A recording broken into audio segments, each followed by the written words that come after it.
KayFabe Smark Podcast.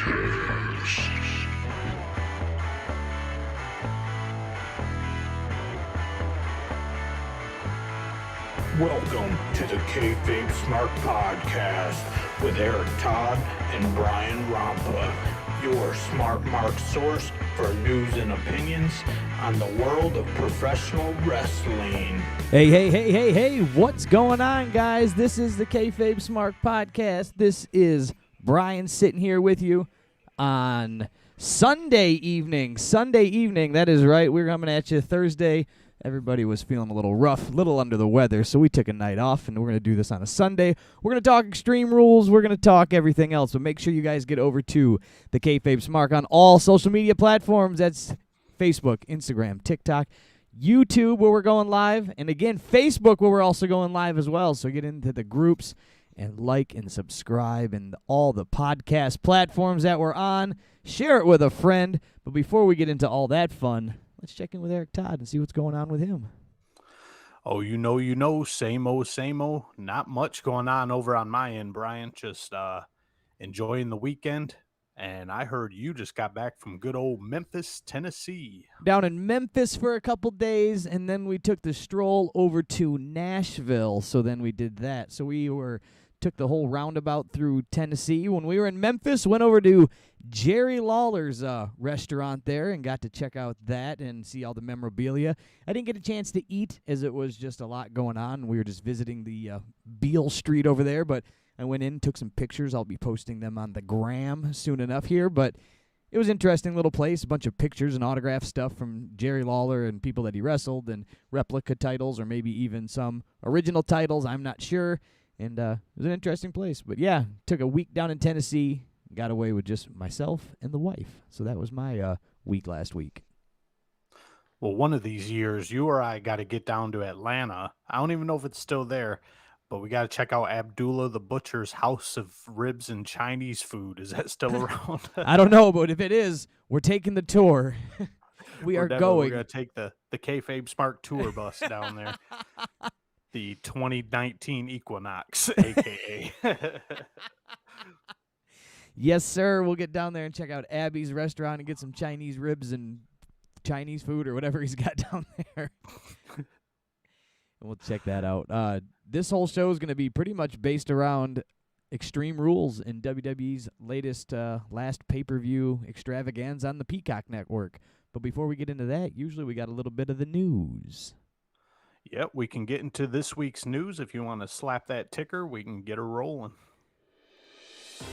It's the KayFabe Smark News, coming to you live and direct on YouTube, on Facebook. Download the podcast. Let's hear what Eric's got in the news. All right, first things first, Brian. Love is in the air in the wrestling world. We've got a couple engagements to announce. So, oh boy, Karrion Kross and Scarlett. Oh yeah. First, they announced their engagement on social media, and then shortly after that, Tony Storm and Juice Robinson announced their engagement. So, if either one of you lovely couples are in need of a DJ for that wedding, I know a wrestling themed DJ that could rock your night. We will do it right for you. The KayFabe Smarks will come host your wedding. So, yeah, a little love in the air in the wrestling world, and then a little bit of health issues to counteract that. Jake the Snake Roberts isn't doing too hot right now. He's having complications from his COPD.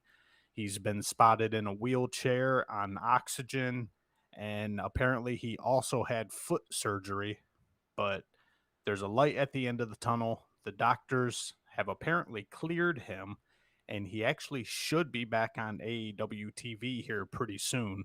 I wouldn't hold my breath, though.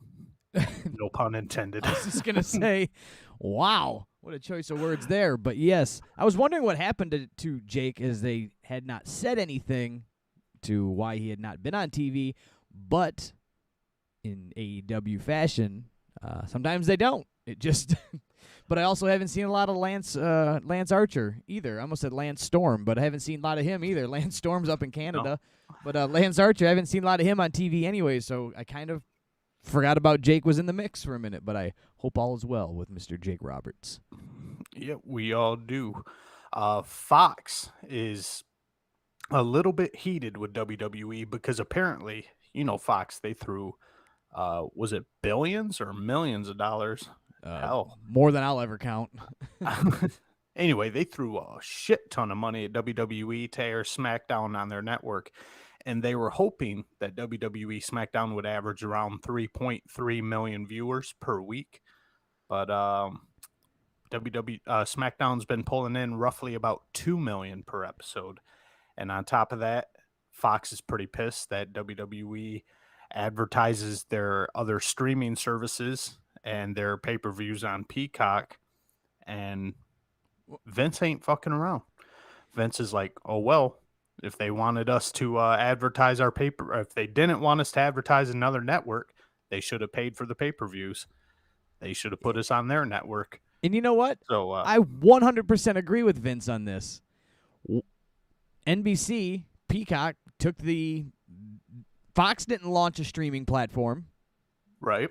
Fox didn't take that. If Fox would have launched it and said, hey, we're going to launch, the Fox network, Fox Plus, for, $5.99 a month, and people can jump over and we're going to put your pay-per-views on there. We want to merge the WWE network. If they would have came to them with that first, they probably would have jumped on that too. NBC, Fox, ABC, CBS, why wouldn't you get in bed with them, right? They're offering you the world. So yeah, Vince is like, you didn't pony up the cash. Peacock, NBC did. I worked with NBC for the last 7,000 years of existence of the world. I mean, Saturday night's main event was on NBC back in the 80s, right? He's been working with USA and NBC for years. So what are you going to be mad at it? Fox should have jumped they're just mad they didn't think of the idea. Right. And also it seems a little it doesn't seem realistic that Fox would expect a TV show airing on their network that depends on pay-per-view buys to play every week and not advertise any pay-per-views whatsoever. That seems a little out of the realm, and I don't think that would be a possibility for any wrestling company. Yeah, we'll air your show, but you can't talk about anything else you got going on. I was curious when this was going down if we were going to see something like this. The partnership with two networks, right? WWE had only worked with basically NBC for the last, like I said, 7 million years because they were on they used Sci-Fi, which that was an NBC product. They were on NBC itself, and then USA, and then they were just doing everything on USA. SmackDown had its night on USA, Raw, and then NXT. So merging, separating and having these two battling companies, it's been a long time. So, I think that Fox is being they're acting out of pocket. Yeah, for sure. I'm on Fox's side where they were expecting 3.3 or over 3 million viewers a week, and they're only getting 2/3 of that. I understand being a little salty about that. Yeah. But also, if anybody with a brain who's been paying attention to the entertainment world, especially wrestling, it's all been down over the past couple years. So I don't know what they fully expected, but why isn't Fox not getting it? Why isn't Fox offering WWE special time slots on Sunday prime time, on a Tuesday prime time, and to host a special show, a pay-per-view quality show on Fox? WWE would put the programming together, 100%. Oh, I guarantee a SmackDown Super Show. SmackDown Super Show Sunday at 8. Come on, you're killing me here. Of course they're gonna, but I think they need to take some chances outside of the box as well. Fox needs to offer something else up, so we shall see what's going down with that. We shall see. And on September 27th, Ronda Rousey and Travis Browne welcomed their daughter into the world, and WWE made a post saying, "The baddest baby on the planet has arrived." Yeah, and then I didn't get what was happening. I had to do the research. So their little cryptic tweet or cryptic post led me nowhere, and I didn't understand what was happening, but I figured it out nonetheless. Over in AEW news, Proud and Powerful Ortiz and Santana. If you've been paying attention to the show over the past few weeks, I've been praising the shit out of Ortiz. He lost a bunch of weight. He quit being so goddamn goofy. His work has improved tremendously. But this week, Brian, I lost a huge chunk of respect for Ortiz. He did an interview or he held a virtual signing with K&S WrestleFest where he had high praise for Marco Stunt and said he wants to see him featured more on AEW TV. Ortiz says he gets featured, but they don't let him wrestle nearly enough. If you've seen his indie stuff, Marco, there is potential there for him to have amazing matches. And then Ortiz went on to say, wrestling is something that allows you to suspend your disbelief. I agree with that for a moment because we all know it's staged. We all know they're working together, but there has to be some realistic aspects to it in order to suspend disbelief. I don't care. I don't care how many flips a guy can do, how many times he's thrown himself through a pyramid of garbage cans, how many times he's gobbled a glizzy in the middle of a wrestling match. I'm not going to believe a 4'11", 75-pound kid can put on a good match with anybody. Yeah. It's I had the same hard time with Rey Mysterio. Not so much through ECW Rey Mysterio, not even WCW Rey Mysterio, early WWE Rey Mysterio, but then as he worked his way up the title reign, you're going, he's fighting guys like Batista and The Big Show and Triple H. And I'm supposed to buy some of these matches. They got a little hard. WWE has some creative ways to do things, yes, but I'm not going to lie. Even those got a little hard to swallow. So it was it's the little guy, big guy thing is super hard. And there's not even a lot of big guys in AEW. It's always teased for being little guy wrestling as it is, but there's a dramatic difference in Marco Stunt and anybody else in the company. So it's hard to buy. I think sticking him in the mascot's position is the best thing for him still. Yeah, Rey Mysterio, that was a great point you brought him up. A lot of his stuff is hard to buy, but at least Rey is cut. Rey is built, and then talent-wise, yeah. I mean, he's fast as shit. He's leaps and bounds yeah. above Marco Stunt. Marco Stunt's a glorified stuntman, pretty much. But then also, Marco's pale, extreme. He's got to be shorter than Rey Mysterio, and he's built like a child. And it's like, how are we supposed to suspend our disbelief that much? I don't know. And I think Ortiz has been smoking too much ganja or something, or somebody dabbled some angel dust into his blunt, or I don't know what the hell is going on with Ortiz, but he is out of his rabbit-ass mind. Marco Stunt should not be wrestling any matches on TV. Do you think that this is just a big rib in between the boys, and they're like, let's see if we can get Marco over? And this makes statements like this and get the internet behind him and make things happen on TV by making these random-ass statements? Well, hell, it worked for Orange Cassidy, I guess. I still think Orange Cassidy was a troll that just got out of control. A troll that got out of control is Orange Cassidy. Or maybe it was a rebuttal for my next story. The booking in AEW, the booking power has been taken away from the executive vice presidents. A news report from Cassidy Haynes of Bodyslam.net reveals AEW executive vice presidents have reportedly lost the creative control that they once had in the company. The EVPs are Cody Rhodes, the Young Bucks, and Kenny Omega, of course. Haynes notes that the group has essentially had creative completely taken away from them by Tony Khan. Tony Khan will be the end-all, be-all for booking now. The EVPs and other talent are still encouraged to pitch ideas and storylines and whatnot. Yeah. But as far as the thumbs up, thumbs down, it's going on TV, that's been completely taken away from the Bucks, Omega, and Cody Rhodes. That's the best case scenario. That's the best thing we've had for AEW in a while. That's exactly what I've been touting, you've been touting, and Jim Cornette's been saying too, you can't, it's bad enough that Tony Khan's a new booker. He's getting better. We'll give him that. But to have multiple bookers in one company and none of them are very experienced, and in the Young Bucks case, not all of them have everyone's best interest in mind.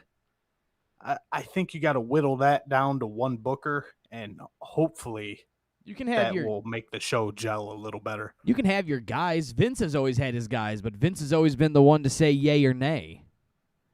Right? Vince has been the guy. He'll end all be all, but he's had Jim Cornette, Bruce Pritchard, Jim Ross, Doc Hendricks, all these guys throughout the years that have been in and out. The Vince Russo, Ed Ferrara, all these guys that have been involved in writing and booking and creative. But then at the end of the day, if he goes, nah, I don't like it. Nah, I don't like it.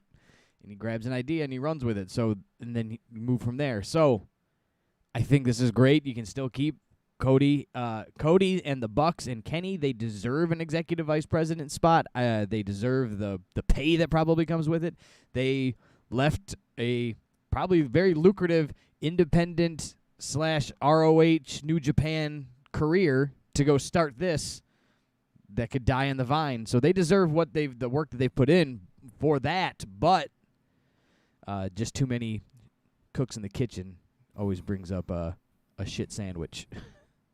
Right. I agree with you that core team of talent were hugely responsible for the hot start AEW got with, but it is time to dial it back. Let one person have control.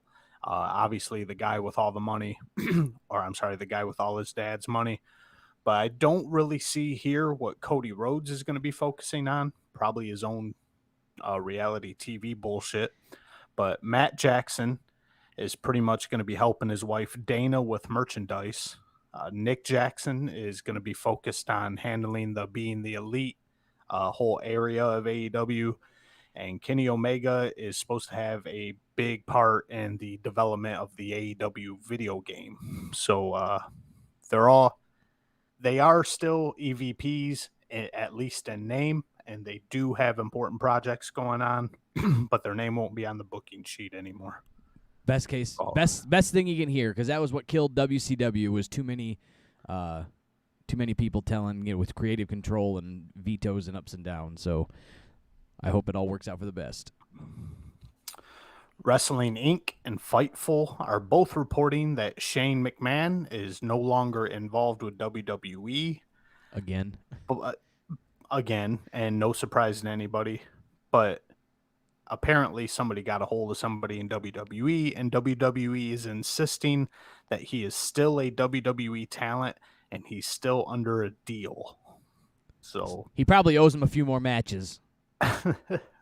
And who's going to force Shane? You think Vince is going to sue his son to complete a couple obligations? I don't think so. No. I think Shane is just going to do his own thing, and he'll be back eventually. Vince will put those matches that he owes him, that the contract that they had or the deal that they put together, and he'll put that in his back pocket. And when the time is right, he'll say, Shane, I think I can bring you back and I could use you for this. But he's not going to make him just wrestle and get him out of the way. I go, well, wait, we'll talk about this at Thanksgiving dinner. Also, I talked about losing a little bit of respect for Ortiz earlier. Lost a little bit of respect for Mick Foley, too, when I read this story. Uh-oh. Mick Foley will be heading over to Game Changer Wrestling in Atlantic City for the Jon Moxley versus Nick Gage match. Looks like Mick Foley will be, I think, presenting the title. Wow. So he's not doing anything extraordinary. Obviously, he's not going to wrestle. I don't think he, for any circumstance, would ever sign with GCW. But Mick Foley is in the upper echelon of most respected talents ever to grace WWE. And I just feel like getting involved in anything GCW doing is just completely muddying his reputation and getting his hands dirty unnecessarily, because he doesn't need the money. I don't know what this is about. Yeah, you say that he doesn't need the money, and I agree with you. He probably does not need the money. But what do we all know Mick to be? The cheapest bastard on earth. Yeah, chiseler, and he's going to take every dollar he can get too. So if he's already doing one of his speaking comedy tours and he's going to be on the East Coast and he's going through and he's going to get an extra $5,000 to present the title at the end of the night, and he can sell some of his books and merchandise and whatever else that he's going to have to, schlep off, he's going to do it. He's a worker at the end of the day. Touche, Brian. Touche. It has been announced by JRELibrary.com that both Brock Lesnar and Ric Flair are listed as upcoming guests on the Joe Rogan Experience. Doesn't say they're listed together, and God, I hope they're not. God, that'd be a terrible show. That would be a horrible show. But Lesnar and Flair are both listed as upcoming guests to be announced. So no date on those appearances, but I don't catch the Joe Rogan Experience as often as I used to now that it's exclusively on Spotify. But I will definitely be checking out those 2 episodes. Yeah. That'll be one to watch. I hope that he has, he being Joe Rogan, has Tony Hinchcliffe come on the show. Tony's a big wrestling fan. He was the one on when The Undertaker did his show, and he was also on when Jake the Snake did his interview on the Joe Rogan podcast, because Joe knows absolutely diddly squat about professional wrestling, and so he doesn't need that at all. He should be able to handle a Brock Lesnar interview just fine, being the Brock comes from the background of NCAA wrestling, UFC, everything that he's done in physical conditioning-wise and all of that. He should be able to handle an interview. But for Ric Flair, if you don't know about pro wrestling, man, what are you going to talk to him about? Exactly. He's going to need that buffer in there for Ric Flair. But, yeah, both shows will be definitely very interesting to check out. So keep your eyeballs peeled for that one.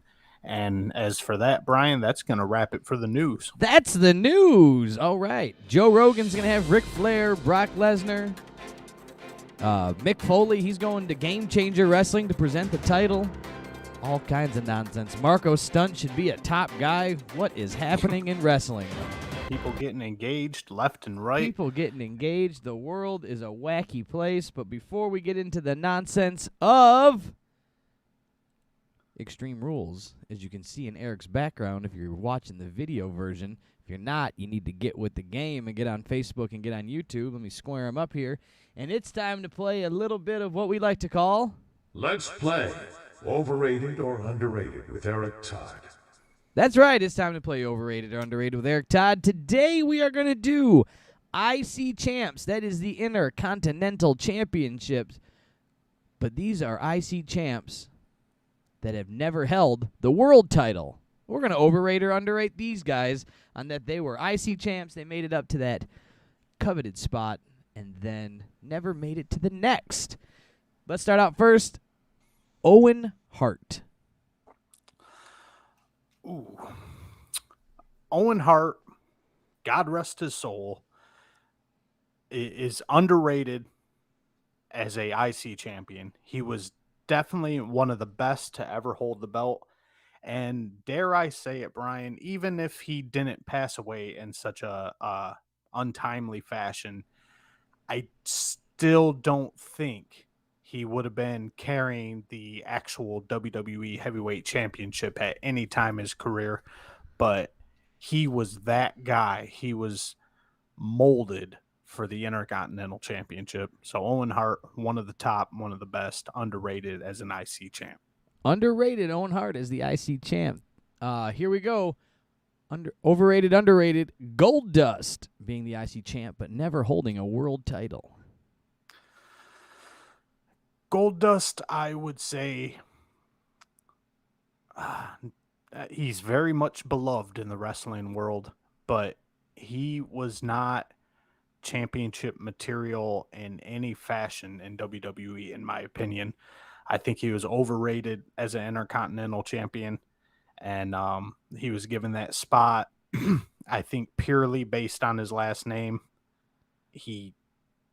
it was a fantastic character. He was great at it. The mind games, he's obviously talented in the ring, but that whole thing does not translate into what a champion is, in my opinion. So I feel giving Goldust the IC belt was overrated. All right. Overrated, underrated, Mr. Perfect, IC champ to never hold a world championship. May I copy and paste my Owen Hart response over to Mr. Perfect? But as I said, Owen Hart was one of the top people to hold the IC belt.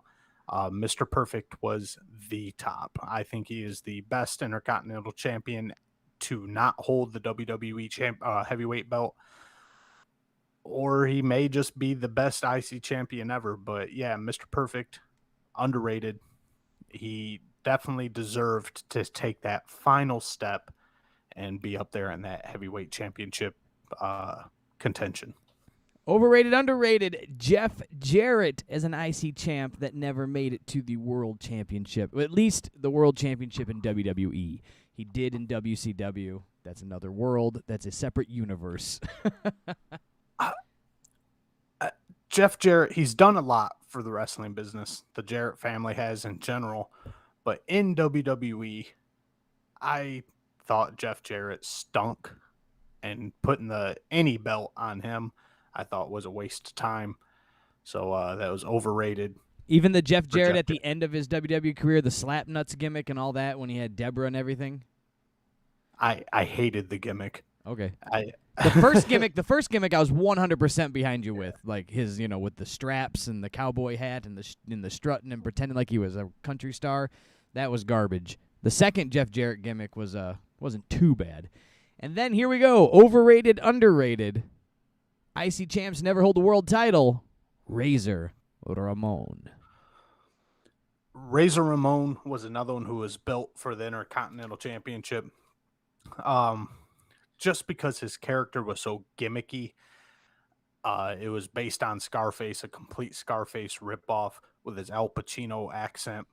I wouldn't see that translating well as carrying the WWE as a company with the heavyweight belt, but as an Intercontinental Champion, as a bad guy to strive towards beating to get up to that highest level in the game, Razor Ramon belonged right there.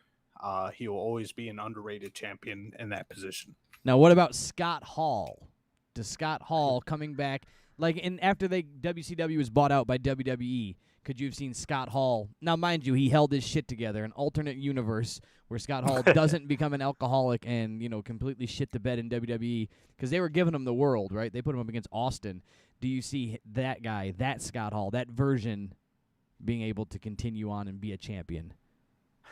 Yes. The Scott Hall that debuted in WCW and eventually came back to WWE, that was the perfect mixture of the Razor gimmick and the real Scott Hall as a person. And that made the perfect formula for what could have been a great WWE heavyweight champion. Again, as you said, if he would have kept his liver in healthy condition.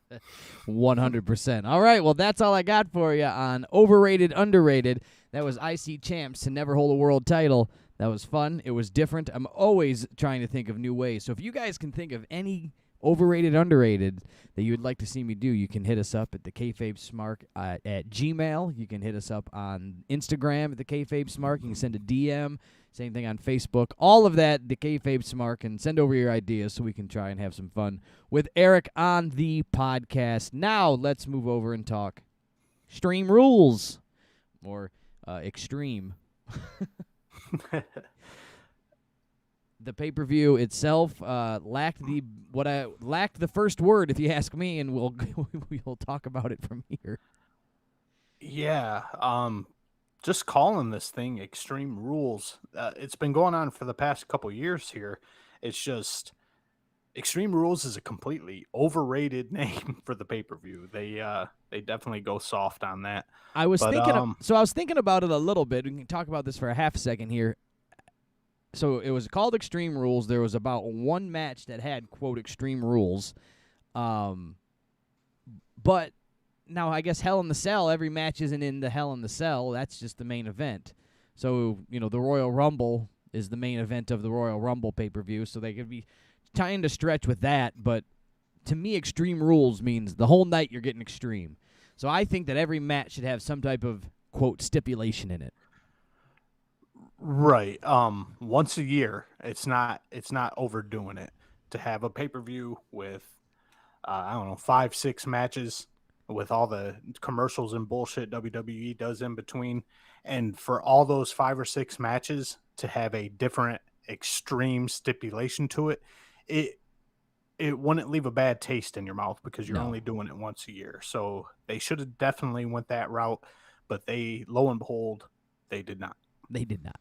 Yeah, it doesn't have to be an ECW pay-per-view where every match is complete nonsense and, people getting smashed with Snapple bottles over their head and getting beaten with chairs. It can just be, this is a tables match, this is a ladder match, and this is a, chair match, and this is a Falls Count Anywhere match or something. No.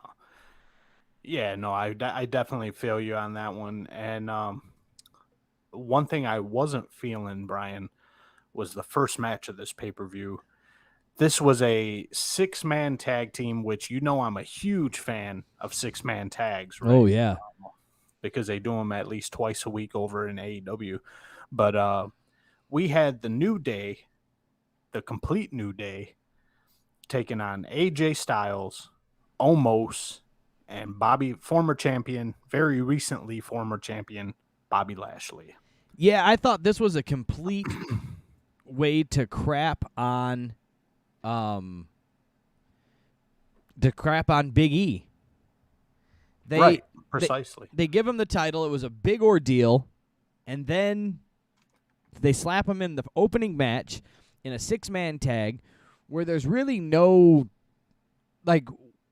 usually in a 6-man tag, so let's just, he has beef with Bobby Lashley, or Bobby Lashley has beef with him. Okay, so there's your opponents across the ring. Now, do Xavier Woods and Kofi Kingston have beef with AJ Styles and Omos, or however you say it? Nothing that I know of. Is there any other cross? It just didn't make sense. It seemed like they just kind of took a dump right on Big E and his new title reign, but he had to come out and show off, and it just was. I just didn't care for it that they did it this way. Right, my thoughts exactly. This should have just been a Big E versus Bobby Lashley match. Maybe they were pushing that off for a main event pay-per-view or something to that aspect of why they would turn this into a 6-man tag. But the Xavier Woods, Kofi Kingston, AJ Styles, and Omos just seemed completely unnecessary and out of place in this match. But they did what they could, and they worked this match the best way they could. Omos spent very little time in the ring, and they actually polished this turd up pretty nice. Yeah, let's before we even dive too much into this, let's just talk about the New Day and their drip there, stealing the Fugees look off of the Score album. They had the way that the heads were put onto the back of their tights and everything like that. They're rocking that Fugees look because we got the Fugees reuniting, getting ready to do a little tour. Lauryn Hill, Praz, and Wyclef, see if they can hold their shit together, if the Fugees can keep it going, but they were rocking that gear, so that was pretty tight. I like that. I was a fan of the Fugees in the 90s. Oh, yeah. I think anyone was a fan. Anyone could listen to the Fugees and get into it back then. They were vibing for sure in the 90s. So that's what else happened in this match that was, I just thought I just didn't care for the 6-man, so it took me out of it. I didn't care for the 6-man and how they put Big E in there. There was no stipulation. There was no weirdness. It was just a 6-man tag. Almost is awkward and gumpy. I don't care for him. AJ Styles is always amazing to watch. Bobby Lashley, I do like this Bobby Lashley. When Bobby Lashley first came back, I couldn't stand him. This new version of Bobby Lashley over the last, 2 years has been great. I like this Hurt Locker, Hurt Business. Bobby Lashley, he's been pretty dope. So, I don't know. What do you think? Well, what I took away from this match is, like I said, they polished this turd up pretty nice. In the beginning of this thing, there was a lot of really smooth, really concise action from both teams. A lot of good back and forth. Lots of tag team strategy being used once again for the baby faces and the heels of cutting off the ring, double team, and all that stuff. All that they're right on point with. Also, I found that the supporting cast of the 6-man tag did a fantastic job of making both Bobby Lashley look amazing and making Big E Langston look amazing. If that's what the point of this match was, then they accomplished that. But then things started getting weird. Kofi Kingston took two humongous finisher-esque moves from Omos and Bobby Lashley, and Kofi was just no sell. Again, Kofi's probably the smallest guy in the ring at that point, and he's no selling absolute humongous moves from the two biggest guys in the ring. Yeah. There was a couple weird spots, too, with tagging situations where Big E tagged himself in from the floor, like in a blind tag. I thought that was trash. And then he gets up, and then he's grabbing the... Then they get the one where he's like, look who's got the tag rope, and then Bobby Lashley's in carrying guys around, dragging AJ Styles to the corner, steps out, reaches in, doesn't grab the tag rope, slaps him on the back, and that's a tag. So I hate those weird tags like that. That was driving me nuts in this match. There was more taking me out of this match than drawing me into it. Right. It started off hot and everything was going smoothly. And then, like I said, it just started falling apart.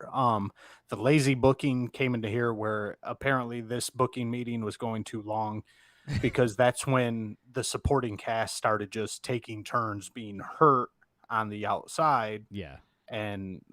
But you and I, we've seen that in every 6-man or 8-man tag that's been on there. I feel at this point the match is just dragging on. They've accomplished 100. what they need to accomplish, and it could have been done in about half the time. We get a dive spot to get Bobby Lashley and Big E alone in the ring finally, which is the point of this thing again. But at WWE, in true WWE fashion, has to muddle it all up. AJ tags himself in to steal the glory, so to speak. Bobby Lashley does another one of them weird blind tags you were talking about, tags himself back in, misses a spear, ends up hitting AJ Styles inadvertently.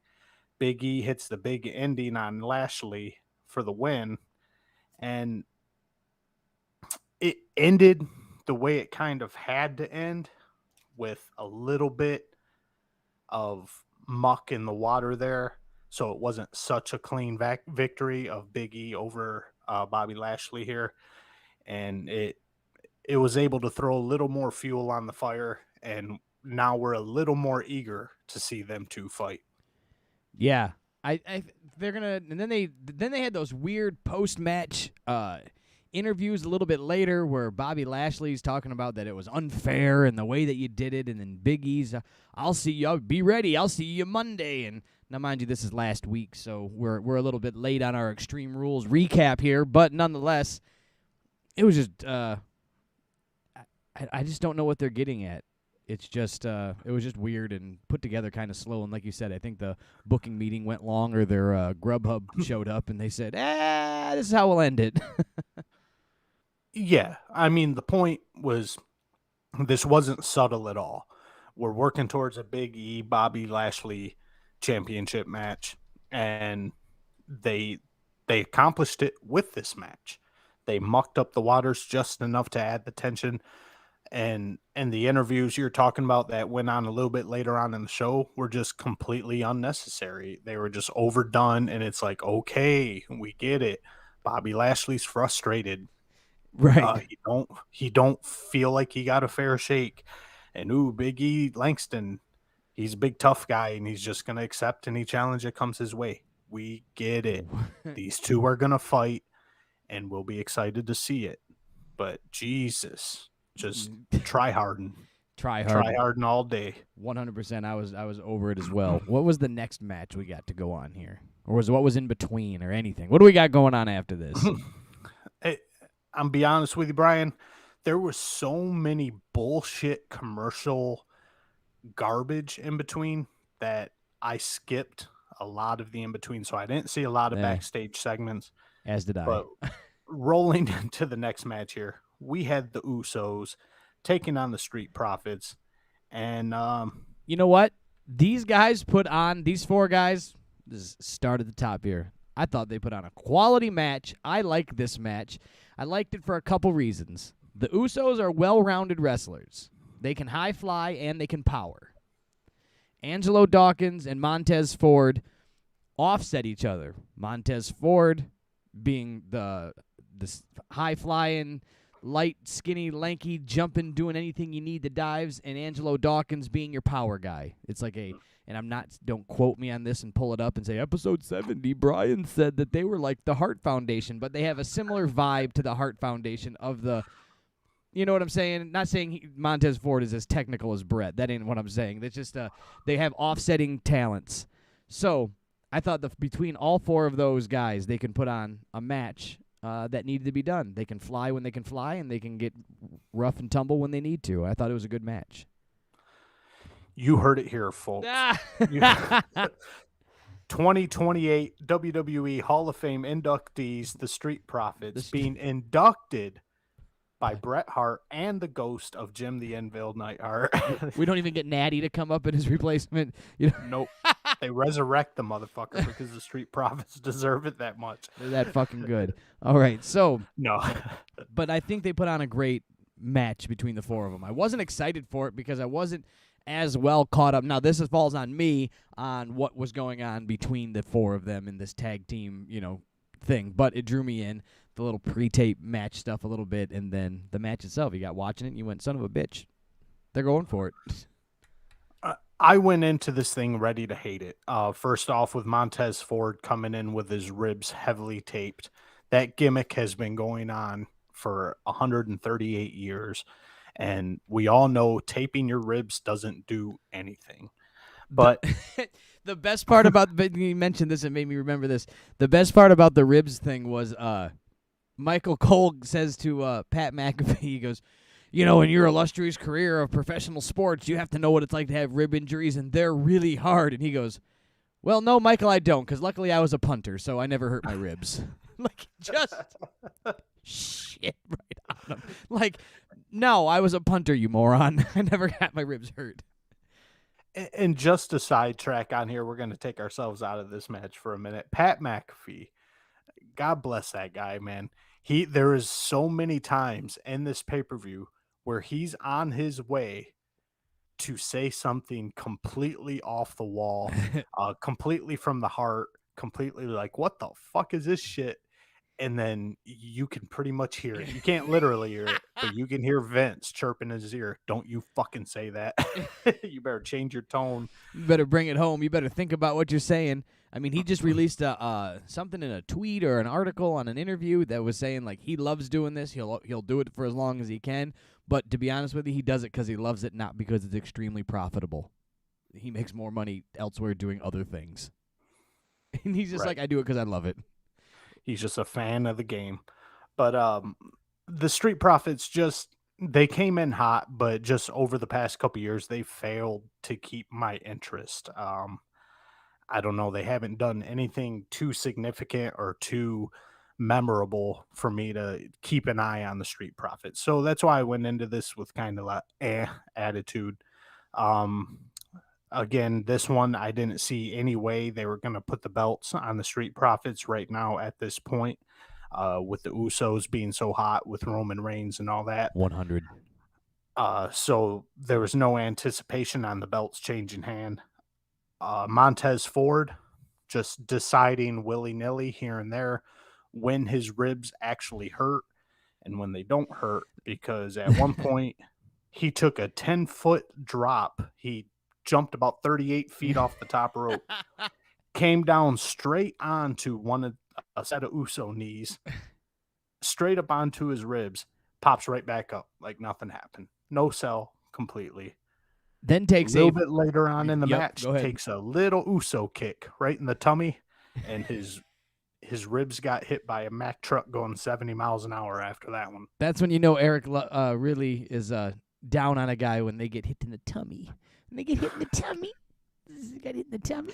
What's wrong? You got hit in the tummy? Your tummy hurt. So, yeah. And then there was the other ones when it was in his favor to have the ribs hurt, to show how high that he hit that splash with. His diving huge frog splash. Then he gets him, and then he's got to writhe in pain and then roll the guy over with his head because he's just, he can't handle it to get the pin. It's like the frog splash oversell. If it hurts you that bad to do it, why would you do it? RVD never oversold it like that. Eddie a couple times, but because it was in certain match situations. But this is like every time you see Montez do it, you're like, why would you keep doing it? If you jump that high and you're that explosive, you hurt yourself. What the hell's the point? What are you doing? I saw Eddie Guerrero frog splash live in the arena and break his arm on the frog splash, and he didn't sell nearly as much as Montez Ford sells a frog splash. Yeah, Montez has really taken a one from Jeff Hardy in the selling the injury. Jeff was always, big one for, I'll jump off of this with a broken neck and then, the next day and, hold my back and the whole thing. So anyways, yes, Montez oversold the ribs, the taped ribs, and it was all used for gimmick to rip off for visual aspects. And like I said, pick and choose. He does a frog splash that shouldn't hurt him at all, but sell the ribs, sell the ribs, sell the ribs. He does a splash off the top rope and takes a set of knees, pop right back up, right back into your position on your cue. We got shit to do. So anyway, the kick to the tummy from the Usos sets up the ending of this match. And lo and behold, of course, the Usos retain their titles. I saw them retaining as well, but I thought that they put on a good match. I thought these guys really gelled well together. I did. And I like the Street Profits. They're entertaining to me, I actually I've always liked I can't say I've always liked the Usos. I've liked the day one Usos after they dropped the island gimmick and stopped doing their Samoan dance and coming out to the ring. When they went with just the wearing J's and black pants and day one-ish, I was all about those Usos. The Uso Penitentiary. You liked them once they put socks and shoes on. Right, yes, please. Wear socks and shoes at all times. Not a big fan of bare feet. I don't like the barefoot Usos. This is when we got our first of the Bobby Lashley Big E overproduction thing. And I'm just bringing this up again because Bobby Lashley demands his match from Big E and calls him a chicken shit. Yeah, that was a 100% for me. Like, they've been watching AEW and all the shits, and they were like, you know what? We're going to say shit, too. It's like the kid down the block that was like, that would do something and copy it the next day. You're like, quit being a copycat, dog. Like, just be you. That shit's the big thing to say on TV now. Well, you said it on a pay-per-view, so, Right, and that's exactly what I have in my notes. Someone has been watching AEW, so it's always, or as of the recent years, it's always been a big thing with Vince McMahon. This is a family product. We don't cuss on this. This isn't the Attitude Era. We don't say shit. We don't say all that anymore. And I feel they jumped the shark right here, so to speak, in a very small aspect of, well, maybe kids watch AEW because they get to hear them say bad words. So we're going to say chicken shit. At least they didn't call him a carny piece of shit. That would have been a little obvious. Just like an exact ripoff. Word for word transcribe an AEW promo. That'd be funny. And then here we go. A mind changer right here, Brian. Usually I am the first one to get up and take a piss and cook a pot roast and smoke some brisket. The longest thing ever. He's like, what are we going to do for this match? I'll cook a pot roast. I should take 8 hours. That's usually what I do when a WWE women's match comes on. But this was Charlotte Flair and Alexa Bliss, goddammit. And as much as I hate Alexa Bliss's new character, she's fun to look at and she's talented in the ring. Charlotte Flair is definitely the queen. She is probably the most talented female wrestler out there right now. So I sat down, grabbed my popcorn, and I watched this match, and I was impressed. Fun story before we get started on this. I'm watching this in my living room, and they're doing the pre-show, the pre-match, I should say, promo lead-up, what's gone down between Alexa Bliss and Charlotte Flair and all of that. And one point, Michael Cole or whoever it was says, Alexa Bliss has been playing the Queen. Charlotte Flair. That was the sentence, right? Okay. That sentence made my Alexa upstairs in my living room play Queen on a random song because it says, Alexa, it perked up, playing Queen. And by the time it started listening, all it caught was playing Queen. So then it started playing, I forget what song it was. Another one, Bites the Dust, or something came on, and I was like, why the hell? I sat there for about 5-10 seconds thinking, what? Why is it playing Queen? I'm like, Alexa. And then I was like, oh, my God, they said Alexa's been playing mind games or playing the Queen. And I was like, holy shit, that was hilarious. It made me laugh. I was dying. Well, I'm a little disappointed, Brian. I got left out because I don't have one of those fancy Alexas. I got me one of them Google things. And nobody in wrestling's named Hey, Google. Yeah. So There's no wrestlers out there Google playing the Queen. It was pretty funny, though. It definitely made me laugh. But I thought these two had fantastic chemistry in the match together. Yeah, two Leaps pros. and bounds. Two fucking True pros. This is leaps and bounds. Anything Charlotte Flair's done with that behemoth that she was messing with a couple weeks ago, those were just complete shit shows. But this had fantastic back and forth. The size difference didn't really come into play on this one because Alexa Bliss is so smooth and so slippery and still bigger than Marco Stunt, I believe. And she's able to offset the size difference between her and Charlotte. We got a lot of actual wrestling between these two, a lot of reversals, a lot of pin attempts, a lot of squeezing out of tight situations. And overall, it was just simply a good match. Charlotte ends up winning with the natural selection, but the real story was the afterbirth of this one. The story wasn't the match. This is where WWE just had to dig right in and do their thing and turn this into a complete shit show. Yeah, this is where Charlotte then comes in and she starts tearing up, what the hell's the name of that stupid doll? Lily. I kept wanting to say Charlie, but that was the one she gave to Charlotte Flair. Alexa gave her a doll herself and yada, yada, yada. She started tearing that apart and yelling it's a doll and screaming at the crowd. And then Alexa goes bananas and she beats her up. And then she's crying in the ring and she's screaming. And I believe she had some type of plop plop fizz fizz. What the heck were those things called? Some type of Alka-Seltzer. Alka-Seltzer tabs in her mouth to overdo the foamy mouth drooling thing. And they kept literally, you could see this white tab on her tongue or something, and she had this overabundance trying to get it going. I think she was super cottonmouthed and couldn't even get anything going with an Alka-Seltzer tab. I'm not sure what that was exactly about. They go off with her screaming and yelling.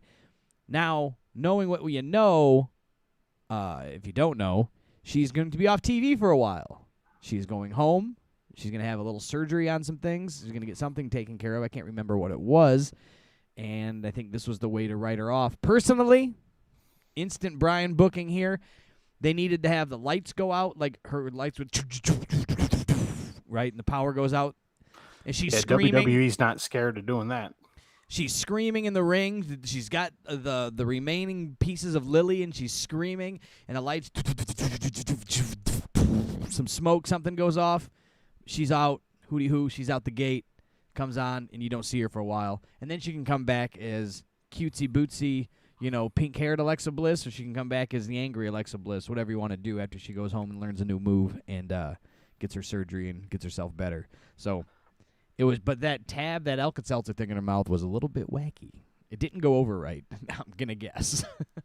That was the Rey Mysterio ping pong ball eyeball gimmick. I Part don't 2. know if it was as bad as that, but yeah, it was pretty bad. It just didn't come off right. At least that was like Rey Mysterio has an eye now. At one point earlier. Yeah, and it's like you were reading my notes. I understand she was supposed to be losing her rabbit ass mind, and she had the body parts of Lily, and she was cuddling them and talking to him, and that Alexa Bliss is a hell of an actress. I wouldn't be surprised if she actually gets a role somewhere in the movie world. I'm not saying she needs to be The Rock or anything like that, but she can definitely act. But this thing was just goofy, and it took a moment where she was trying to pull real emotion out of the fans at home and the fans in the arena with her with the doll, and it just turned it into a joke. Because she's supposed to be flipping out and foaming at the mouth, and there's a full-size, silver dollar size Alka-Seltzer tablet sitting on her fucking Sahara Desert tongue, not doing a damn thing, and it just looks like she's spitting all over the place. Kill the lights, and get her some seltzer water. I'm drinking that mixed with an Alka-Seltzer. She'd be foaming all over the goddamn place. She'd look like a rabid animal. You've got the time. Slow down. Don't just pop the tab. Like, she should have been able to get some regular water, some Alka-Seltzer water, and get the foam going if that's the effect you're going for. It came across like garbage. I'm going, her mouth is like the Sahara Desert. She's got no spit to get this tab going here. That tab sat in her mouth until they went off TV with it. They faded off to the next break, and she screams again. It's like, it's still there. It hasn't dissolved yet. It's been a minute and a half. At that point, she should have just spit it out. It wasn't working. Yeah, just bite it and swallow it and move on, or spit it out. But that came across like garbage. The match itself, back to that, I did enjoy this match. These were two pros, Charlotte and, God dang, I just had a brain fart because I said Becky. Who the hell was in the match? Alexa Bliss. Alexa Bliss. God, I threw myself off. Anyways, Alexa and Charlotte, two pros. And they can put on a match. They can tell a story. And I enjoyed it. This was one to sit back and enjoy. So far, this is, to me, one of the peaks of the night. Right. That was one of the better matches of the night. And also just something to laugh at. Yeah, the ending got a little wacky. Yeah. Next, we had, for the U.S. Championship, we had Mid-Card Mania right here. We had Sheamus versus Damian Priest versus Jeff Hardy. And I'll be honest with you, I didn't have any vested interest. I don't care about any of these guys. I like Damian Priest and when he was over in NXT, but I'm really not digging him on the main brand. I couldn't tell you why. He seems like the same guy. But I really could give a shit less who won this match. So I just more so paid attention to the performances going on within the match. Yeah, this was one in the same idea. I went, Sheamus wins. For one, not even the guys, the title. They tried to put this U.S. title over like it's important, and they're like, oh, they want it. Jeff Hardy wants a piece of that U.S. title. Do you? Why? Yeah, he's a former WWE champion. Why does he care about this lower mid-card title? Same with Sheamus. Former champion. And now he's not. So you go, Sheamus wins it. He wins it. Who cares who wins it? It's this U.S. championship, 24/7 championship.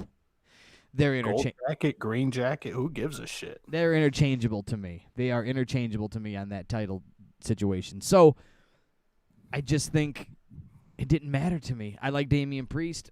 I just think that he can use this as a stepping stone to be the guy. But then in that same... This kind of brought me to this overrated, underrated we did earlier in the episode here.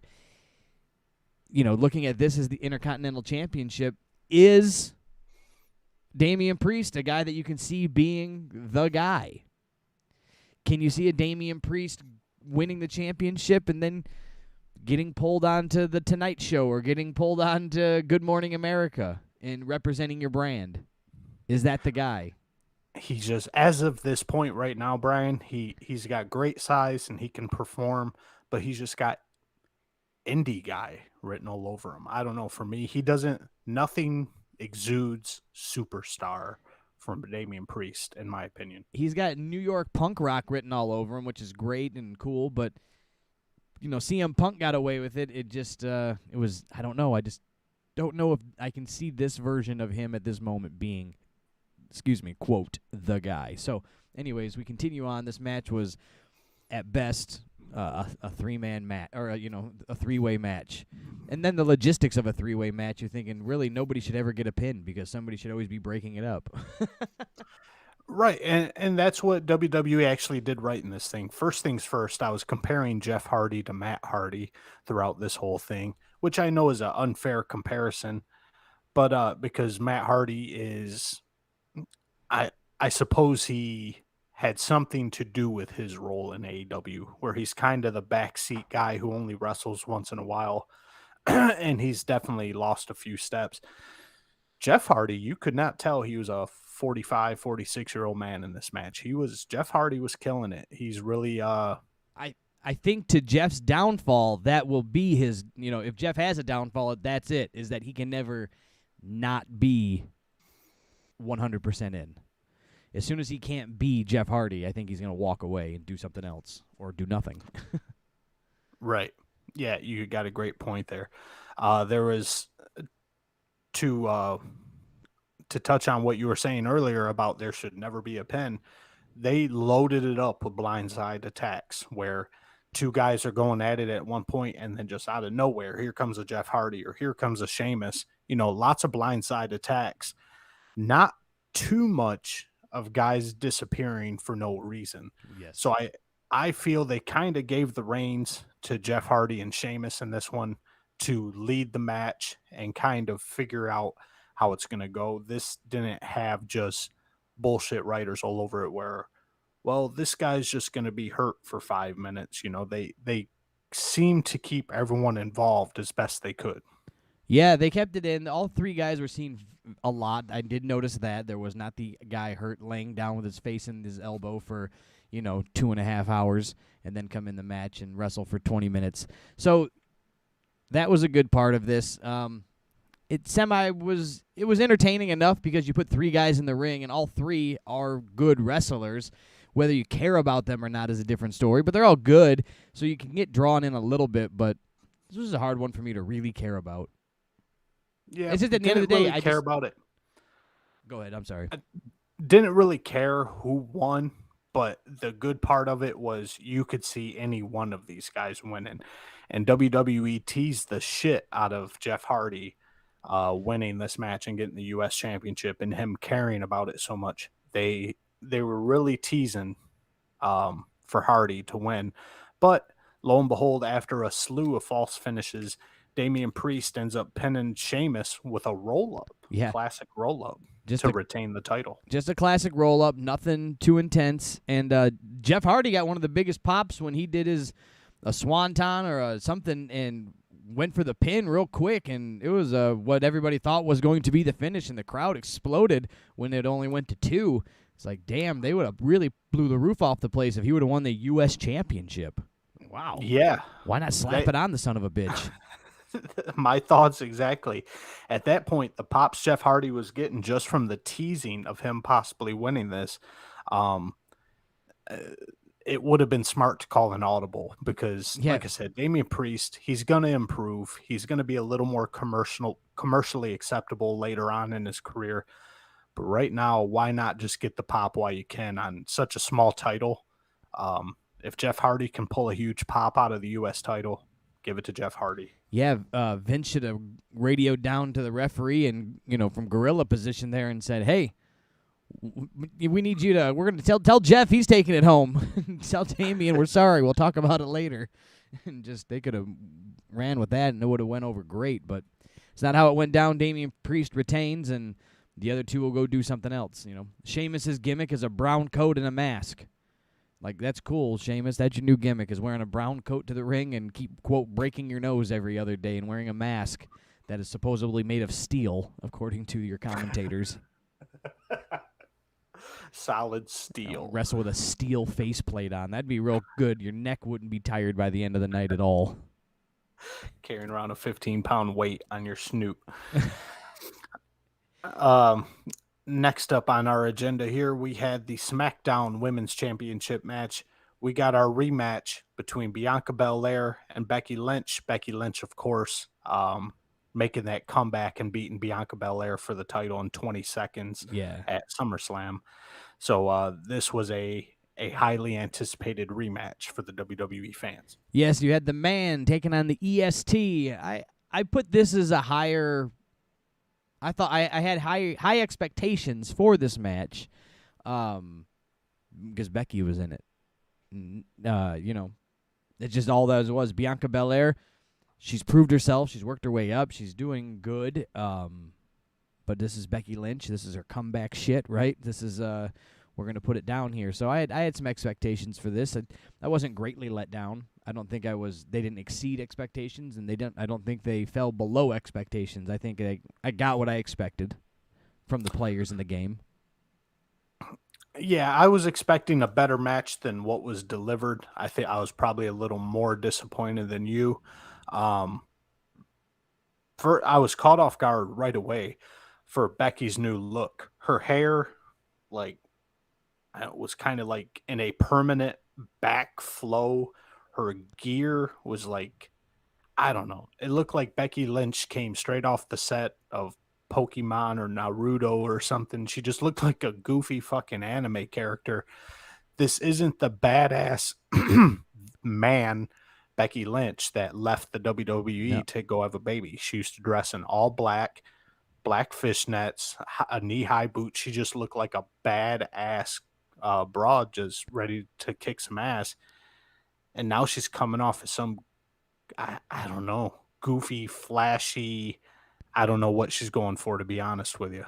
Well, she's got her sensible mom do, right? She's not the man anymore. She's the mom. She's the Becky Lynch, the mom. Right. She drives a minivan to the ring. But this match, up until the ending, I was semi-pleased with. The ending was a debacle and lazy booking. We will talk about that in moments. But I thought, all in all, these two, worked as good as you can together. The thing that I did not like about it is that why can Bianca Belair put this match on now, but she couldn't at SummerSlam? What's the story behind that? How does that happen, right? How did she come in and lose in 26 seconds and then go 20 minutes with her? She wasn't prepared for a match against Becky Lynch, Brian. Oh, so she prepared differently because it was going to be Sasha Banks. Right.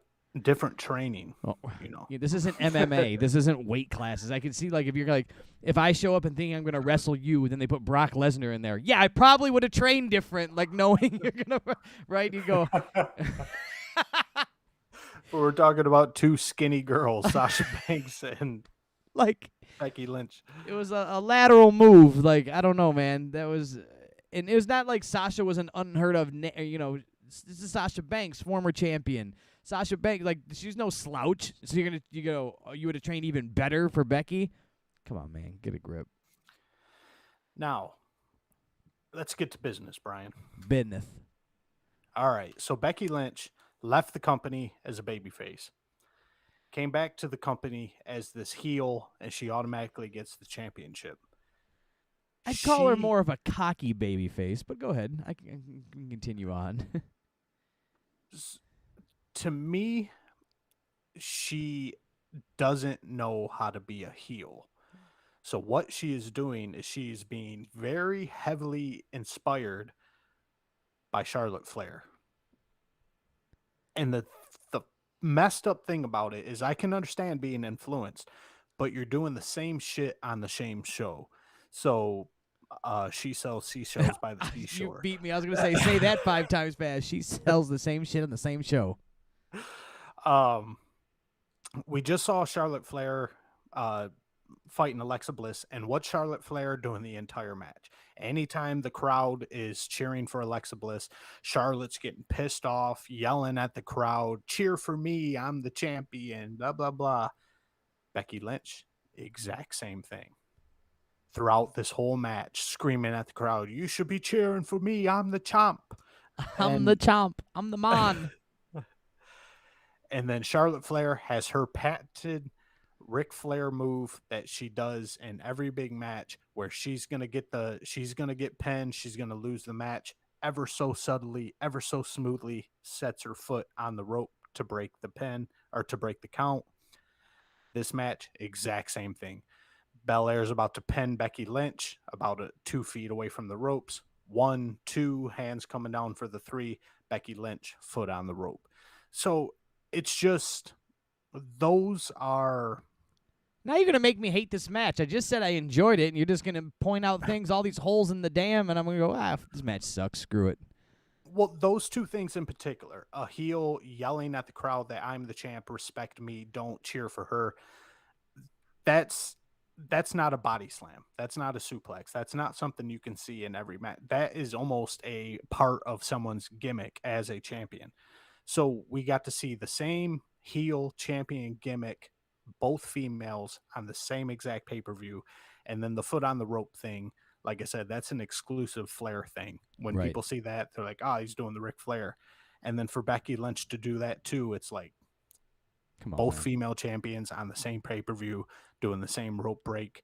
It was just, it completely took me out of it. And just the cherry on top was I didn't feel a real flow, a real connection, a real chemistry between Bianca Belair and Becky Lynch. It just seemed jarring, almost like they were just going move to move. No flow really to me. Yeah. The thing that I did notice about Becky was the constant surprise she only got a 2 count face. She'd look at the ref and be like, 2? Yeah, 2. It's over. Like, what do you want? I didn't say 3. Yeah. I mean, how long are we going to sit here on this? And they got real tight shots of her. And those things that you were mentioning, I did notice some of them, not to the extent that you were noticing them, but what I was noticing is that it was like a rebuild of Becky's character. So they were using Bianca as a vehicle to rebuild her character and reintroduce her character for who she's going to be now. She's still a crowd favorite, and it's hard for the crowd. That music hits and the crowd pops, and they want to, whoa! They want to sing along, and they want to do the whole 9. So it's like, I think you just got to let it be what it is, and, she's not really that. She just needs to be Becky. She doesn't need to be heel. She doesn't need to be face. She just needs to be Becky. And some people can do that. And she can do that. And I think that's where all this clunkiness and the character change is coming for Becky Lynch, where she's used to just being constantly cheered, and she's trying to figure out a way to make these people hate her, and they're not going to hate her. No. She would have to do something real, like, messed up. They'd have to do something big, some Hulk Hogan's NWO swerve. Like, they couldn't even get Stone Cold Steve Austin to be hated when he tried to go side with Vince McMahon just before he left the company. Remember when him and Vince became partners, and he was going to be he's going to try and go heel, and the crowd was like, I don't even know what this means. We don't hate him, we just don't like it and didn't care. And kind of what's kind of dying on the vine with this a little bit. So we'll watch and see the evolution. I think they just need to take it out and let the crowd decide where she goes. Don't force it on them. Exactly. I feel they're forcing her as a heel right now, and she doesn't know what she's doing. So she's just kind of looking around to her locker room leaders, a.k.a. Charlotte Flair, and just kind of, people boo her when she does this. Maybe they'll boo me too. But she's not comfortable in it. Quick Brian booking in my head. What they need to do is the opposite of what they did. They needed to have Becky be Becky. Becky's attitude is heel or face. It just depends on if the crowd likes you or not. Same attitude. Nothing changes. I'm the man. I've got the title. You want to fight me? Fight me. Break my nose. I'll come at you back. I'll come back at you, right? That's Becky. But that got over as a heel when she was always taking on, or that got over, as a face because she was always taking on heels. So she was the anti-hero-ish, beating up the real bad guys, right? Beating up your Charlotte Flairs and the goody-good, too pretty for, girls. Right. She needs to be that same Becky taking on faces. And then now the selling needs to happen, though, from Bianca Belair. She needs to be like, who is this? Bianca needs to get mad at her for acting this way. They need to, and it's a long-term draw. It wasn't I say last night, but as we were talking about this show now, but it doesn't need to be Extreme Rules. The big change happens. It needs to be this week, next week, this week, next week, this week, down the line to the next pay-per-view, often to Survivor Series, often to Royal Rumble, and then you start to go, damn, Becky's a badass heel. When did this happen? The selling needs to come from the baby faces and putting her over as the heel. Don't try to get the crowd over. The crowd's going to love her heel or face. Yeah, I think what WWE and Becky Lynch are doing to force the heel gimmick down the throat is they're throwing all these big things at the wall. Come on, boo me. Come on, boo me. And all they need is the little Jim Cornette heel building blocks. Once in a while, do something dirty. Trip her, yank her hair when nobody's looking. Just little cheating. The babyface has to sell and get sympathy. The heel needs to have Becky do a chicken shit heel every now and again, pull a Sami Zayn. She did a little bit on the last Smackdown where Becky came out and was talking with his championship belt and blah, blah, blah. Bianca comes out and says, you surprised me with a challenge, now I'll surprise you with one. Fight me tonight. And Becky goes, no, and walks out of the ring and walks down the aisle and holds up the belt. And so that was pretty cool. But it's a long-term thing, and I think they tried to force it all in Extreme Rules. And it's tough, too. You can't chicken shit heel for Bianca Belair. It's really hard to get that over as believable.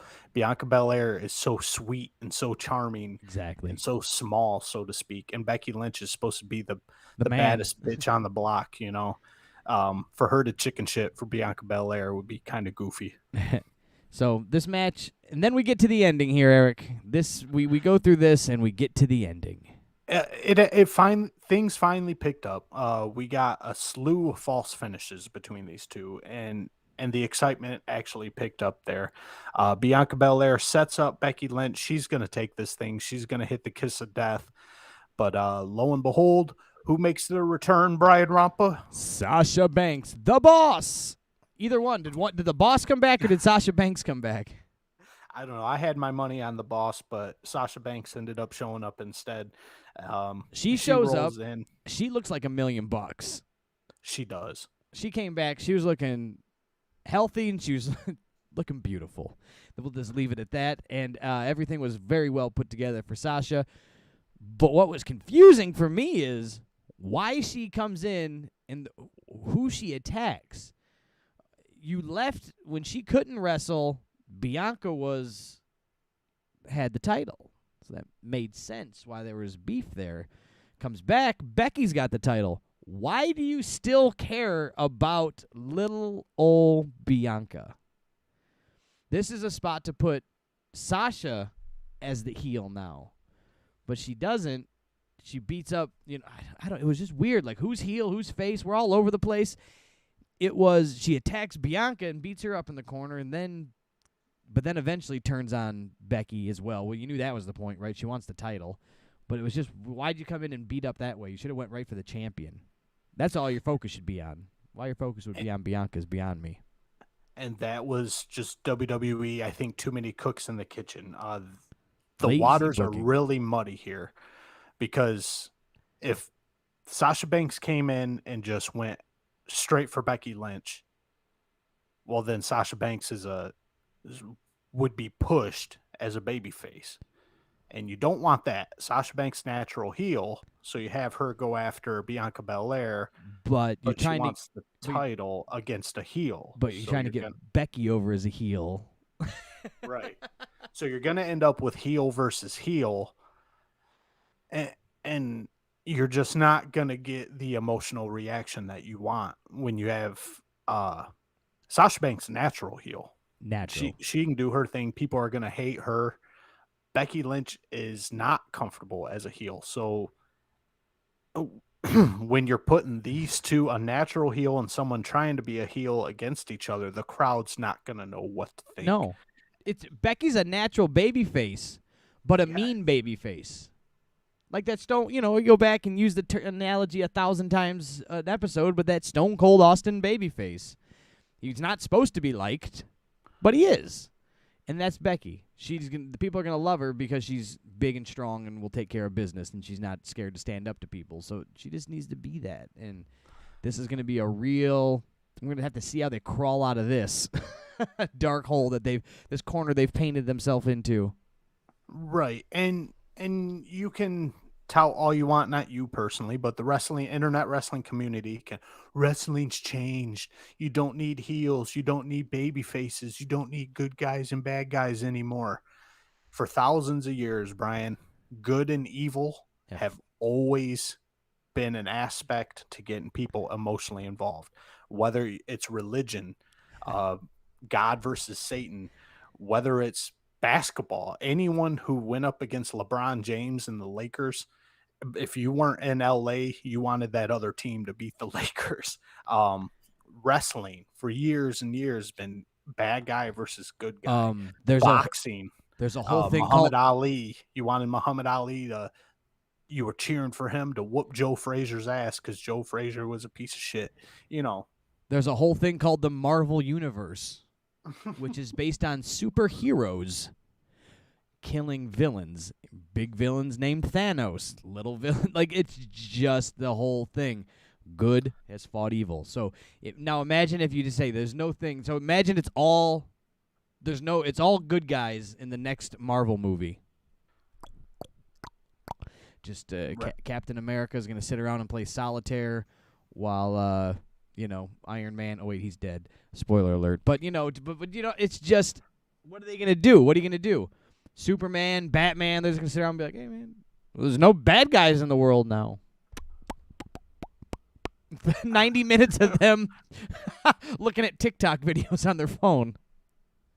Right. And you can have, in comic books, you could have a good guy fight a good guy, but in order for anyone to care, one of them has to turn evil. One of them has to turn heel. You can't have Iron Man versus the Hulk unless the Hulk turns heel and is doing something fucked up, Yeah, it's just as simple as that. So, yes, you do need some type of role of who is who, and I think they're going to paint themselves into a corner and not be able to get out of it. Becky's going to either just stick with the baby face, it's not working, or they're going to try and push Sasha's heel. I almost threw up when I said that. So I know we went on and on about this, but that's basically the point I'm trying to make about this whole booking is in the future, it's gonna be ugly, and this is one where we'll just have to see. But Becky Lynch ends up retaining because she did lose the match, but she lost via disqualification, and so the title does not change hands. Yeah, wonderful. It was a decent match led up with a kind of a mucky, weird, lazy booking ending, and now we go on to Roman Reigns taking on Finn, the Demon. Yes, not only Finn Balor, but the Demon Finn Balor. And isn't it quite convenient, Brian, that the Demon makes his return mere weeks after Bray Wyatt, the Fiend, makes his exit from the company? Yeah, they really need that dark demon-esque type thing floating around, don't you? But you've got the Demon is a face. So, you're all over the place with now the bad guy's a good guy because he's the Demon, but so we're all over the place. I had no expectations for this match going into it. I was spoiled with it because, you can't keep something like this under your hat. And but I finally got to sit down and put all the pieces together after I already knew the ending of it. But I didn't care for any of this. The biggest pop from the night came from a table getting pulled out from underneath the ring. Yeah, I'm going to preface this by saying anyone who fights Roman Reigns is going to be a babyface. I know Finn Balor is a babyface anyway, and Demon Finn Balor is a babyface anyway. Right. But Roman Reigns, the guy can work, but he doesn't have the most exciting matches in the world. But I will give it to him on being a heel. He is doing a fantastic job. I don't know if it's all him or if it's mainly Paul Heyman pulling the puppet strings, but everybody hates Roman Reigns, and you just can't help it. Sounds like a TV show. Who knows? With the way Fox is, they might Fox want to bump those viewers by giving Roman Reigns his own TV show. Everybody hates Raymond. Everybody hates Roman. So, Roman just stays in character constantly. The AEW guys are always jerking each other off before and after matches, and oh, hey, buddy. Roman Reigns is completely no-selling this demon entrance. This demon Finn Balor entrance is supposed to be shocking and a huge reveal and a huge return, and Finn Balor has brought out his dark side again. Roman Reigns completely no-selling it, stone-faced. I don't give a fuck who this guy is. Yeah. He didn't care, and that went over, and I think that worked well for that. It worked well for it being, he's going to no-sell it, and he's not scared of this guy because he's not supposed to be scared. So we get that out of it, but, this was a size thing for me too. Finn is several pounds lighter than Roman. Several inches shorter. A few inches shorter, different style of wrestler. So it was just an odd fit for me to get it done. If they were going to get it done, though, if they were going to make a switch with the strap, with the title, an Extreme Rules match would be the way that you can take a belt off of Roman Reigns and put it on a guy like Finn because, no rules apply. You can do anything you like. So, of course, that's not the way it went down, but let's talk about it. What do you got for us on spots or anything that you liked and hated? Well, we can talk about it. So from the entrances and watching Roman no-sell the demon entrance, and the beginning of this match was just typical Roman Reigns. We've seen this match a million times. Slow, methodical, back and forth. Nothing too special going on. And then, Brian, we found out what the real point of this match was. NXT, you take away the black and gold and you put blue, yellow, and white paintballs, and it's goofy, family-friendly NXT 2.0. Goof troop bullshit that they're pushing with the NXT, and they decided to goof troop this main event up right here. Reigns eventually gets out to the outside, and this is an Extreme Rules match. So Roman Reigns pulls out none other than a kendo stick. And where's Finn Balor, Brian? Finn Balor's nowhere to be seen. Oh, there he is. He's on the other side of the ring. And he pulls out 4 kendo sticks, all taped together. And the crowd is just eating it up. Because that makes it stronger for some reason. It makes it hurt more when it's 4 somehow. Physics have changed. My thoughts exactly. Not only is it heavier and harder to swing, but now the 4 kendo sticks have more surface area, so they're going to spread out the force and when they hit somebody. They're not going to bend. It's a visual gimmick. It's all it is. That's it. They're not going to bend. They'd be like, I'm going to put... He didn't hit me with 1 chair. He put 4 chairs together and then hit me with it. Be like, what's that change? Right, besides making it harder to swing. Chairs are a bad example for this match anyway, because the chair work in this match was god-awful. Of course, and there's going to be an overabundance of it because that's Roman's, that's his extreme wrestling gimmick is the chair. He's the chairman. He talks to chairs too. And speaking of gimmicks, the real star of this show, Brian, was the table. 100%. The table was the fucking guy. Table got a pop. They should have won. The table should have won. They should super glue the championship belt on the table because the table was the most over thing in this entire match. So I'm not going to go to the ending of this match, but we're going to go through the journey of the table real quick. Table gets pulled out by Finn Balor. Crowd explodes. Roman Reigns goes outside the ring, puts the table away, says, "Not tonight, guys. No tables." The crowd. Finn Balor gets the table out again. Crowd explodes. Table still doesn't get into any use. And then as we go through the match, we'll get to the crescendo of the table, the journey of the table. The journey of the table.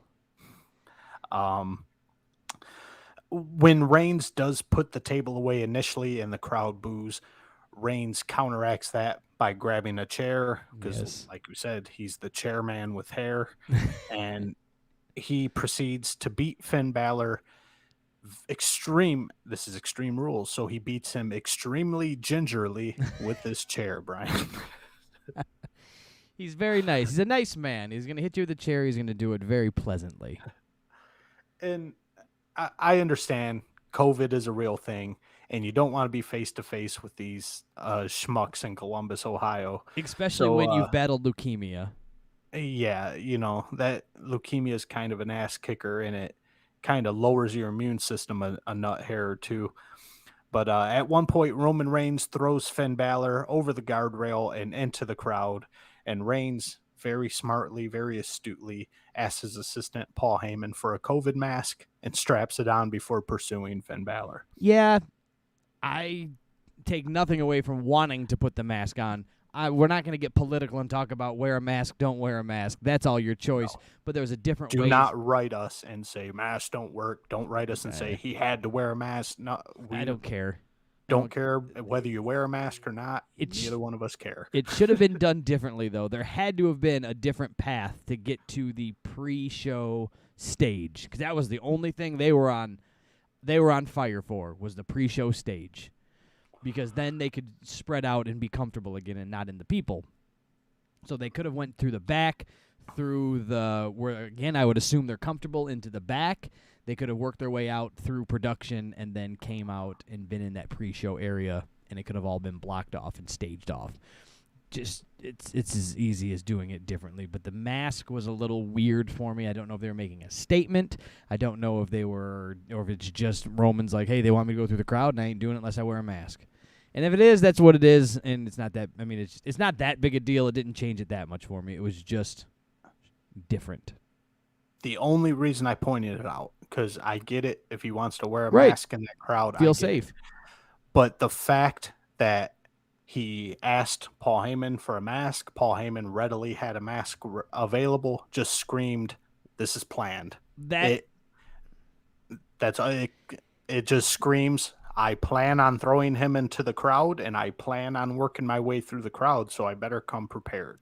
Yeah. And then there was Michael Cole makes a statement. I think it was Michael Cole. Yeah.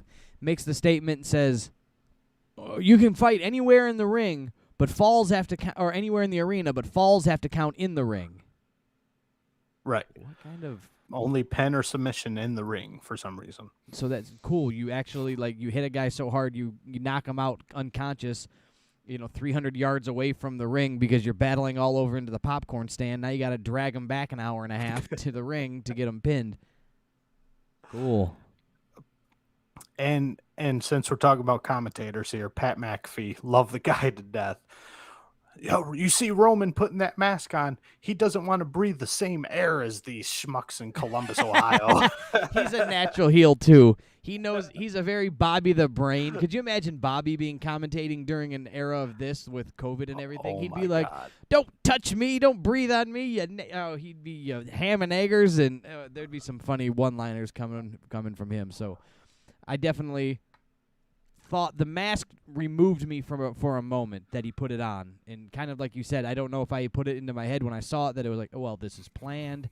But it was like, it was a planned for moment. Well, like, if it goes in the ring, if it goes in the crowd, we should have a mask.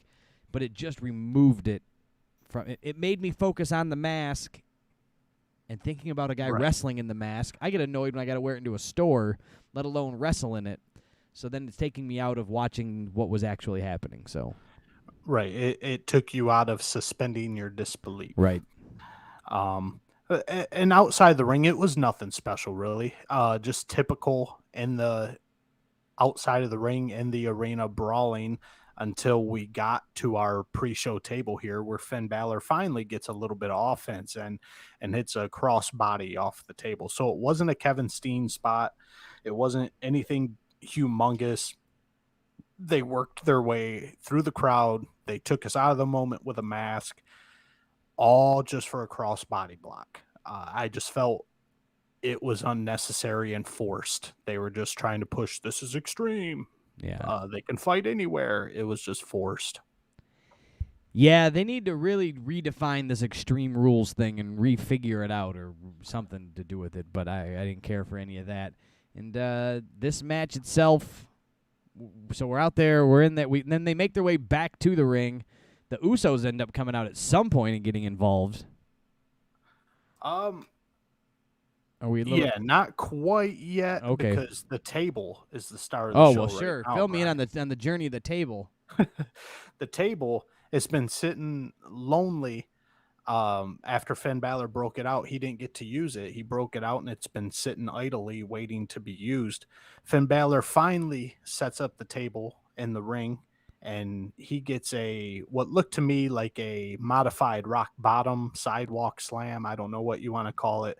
But anyway, the whole journey of the table for Finn Balor to use, he gets slammed through it by Roman Reigns, and the table just explodes. That table did its job, fell apart into a million pieces. It did everything that it was told to do. It said, listen, when we need you, you need to do what we want you to do, and it did it. And again, Pat McAfee, God bless this man. He could not help himself, Brian. I'm sure Vince was in his ear. You dumb son of a bitch. So when Roman Reigns picked up Finn Balor to put him through that table, he grabbed his panties to help hoist him up, and one of Finn's butt cheeks were hanging out. And old Pat McAfee couldn't help himself but say, bare-assed Finn Balor getting put through the table. And I was just dying because that traditional WWE would not mention somebody's butt cheek hanging out unless it was written into the show. Old butt cheeky Finn getting thrown through the table. And things start to pick up right here. We get a Superman punch from Roman Reigns, and that's a 2 count. And that kind of takes the wind out of Roman's sails right here. And this is where Paul Heyman, this is where he shines, man. These two work great together, Roman Reigns and Paul Heyman. Paul Heyman brings him right back into the mix. 24/7, 365. You're the head of the table, and Roman hulks up. He gets his confidence back. Yeah. I don't know. I just didn't. I can't even buy any of it. It's just so overdone. I just can't even buy Roman as the heel. I didn't like Roman as a babyface, so it's just hard for me to care about him. He just has go away heat for me. And so to put anything into it, the only thing that keeps me a smidge interested is what Paul Heyman can do and say for him. So I do enjoy that, but just trying to get him over. They are doing their damnedest. And people are waiting for The Rock to come back and either challenge him or something. And I think that's all people are grasping onto with this nonsense. But this match this match didn't help him or kill him. It just kind of kept it going for me on what Roman has been about the last couple years. And I think the reason I dig Roman Reigns as a heel, I like him as the top heel over in WWE. And it's partially because of what you say. He has go away heat. There's a lot of people who should be in that spot, and they almost use it as his character. Everyone wants him to just go home. You fucking suck, Roman. But he uses it. I'm the head of the table. I'm the best in the world. And you can't help but hate him. No, you're not the head of the table. You're not the best wrestler WWE. Acknowledge me. Go home. Yeah, acknowledge me. No. I'm the best. You can't help but acknowledge his go away heat and him claiming he's the best. It works great in his heel character for me anyway. Yeah, I guess you can. If you're gonna learn to embrace the hate, then you can roll with it. Right, but sorry, I got lost here for a second. The false finishes continue here. Roman Reigns attempts a spear, and this is another one. The crowd hates Roman Reigns. They boo him every chance they get. But when he does his little setup for the spear, and he does the ooh-ah, the ooh-ah-ah from Finding Nemo, the crowd can't help but to say it along with them. Yes, the crowd loves to be involved. So they don't care if it's good guy, bad guy, that guy, the popcorn guy. They want to get in on a good old chant.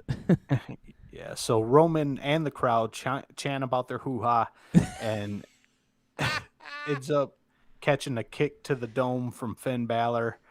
But Reigns ends up hitting a spear anyway, hitting a 2 count, getting punched in the balls.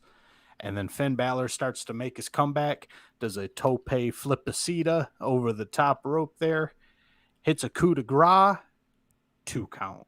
2 count. And then here comes the Usos, Brian. Right. Here comes. Wouldn't it be a Roman Reigns match without the Usos? Here comes the pre-birth.